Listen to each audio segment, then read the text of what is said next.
પ્રેત યોનિ.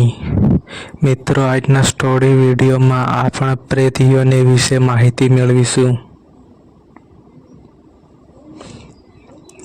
જે વ્યક્તિનું મૃત્યુ પામે પછી તેનો આત્મા ભૂત થાય છે, પરંતુ બધા આત્મા ભૂત થતા કારણ એ છે કે અત્યંત આવેગવાળી કોઈ ઈચ્છા પ્રેમ હોય છે, અથવા તો કોઈ માણસ આપઘાત કરે તો તે જીવવા માંગતો હોય પણ સમય સંજોગો તેને જીવવા દે તેમ ન હોય, ત્યારે આવા આવેગોને કારણે એ ઝેર પી લે. પણ ઝેર પીધા પછી શરીર છોડતી વખતે એના મન આદિની જે સ્થિતિ થાય છે એ બહુ ભયંકર હોય છે.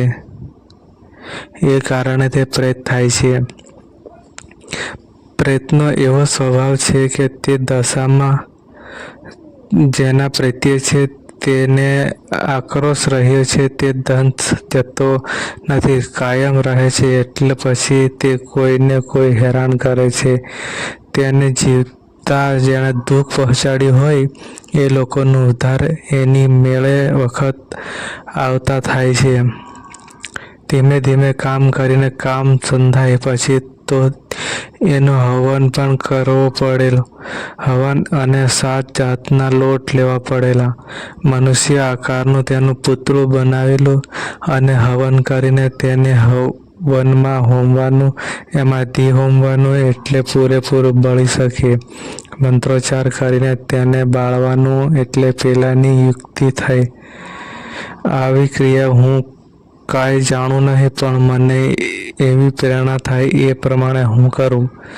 કોઈ જીવ હોય એને પોતાનો વેરી, છોકરા, વેપાર ધંધા વગેરે માટે મોહ હોય છે. માલ મિલકત વગેરે ઉપર પુષ્કળ આસક્ત હોય. એ વખતે અકાળે મરવાનું થાય એ એને બહુ કામું લાગે તો પણ એ પ્રેત થાય. મોટી ઉંમર થાય એટલે માણસે ધીમે ધીમે આ સંસારમાંથી આસક્ત ઓછામાં ઓછી કરતા જવાનું એ એના માટે સારું છે. પ્રેત યોગ્ય મધ્યમાં પ્રવેશીને ભોગવે છે. એ ભોગવ્યા પછી એનો નવો જન્મ થવાની શક્યતા ઊભી થાય છે.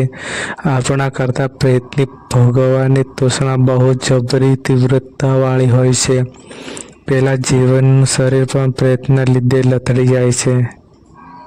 પ્રેત યોનિમાં રજસ હોય છે. એ રજસને કારણે એ ગમે ત્યાં જઈ શકે છે. એટલું જ નહીં પણ ગમે ત્યાં આરપાર થઈ શકે છે. તમારા બારી બારણાં બંધ હોય તો પણ તે ત્યાં અંદર જઈ શકે છે, ત્યાં અંદર આવી શકે છે. કોઈ વિદ્વાન હોય, બહુ ભણેલો હોય, તેના ઓરિજિનાલિટી પણ હોય છે, પણ અનુભવી નથી. જો આવાનું અકાળે અવસાન થાય તો એની જિજ્ઞાસા રજળી પડે. પોતાની કળા કેવી બીજાને આપવાની જિજ્ઞાસા એને રહે છે. એવો જીવ બીજા જીવોને ભણાવી પણ શકે છે. તેમને ખરેખર ભણાવે છે.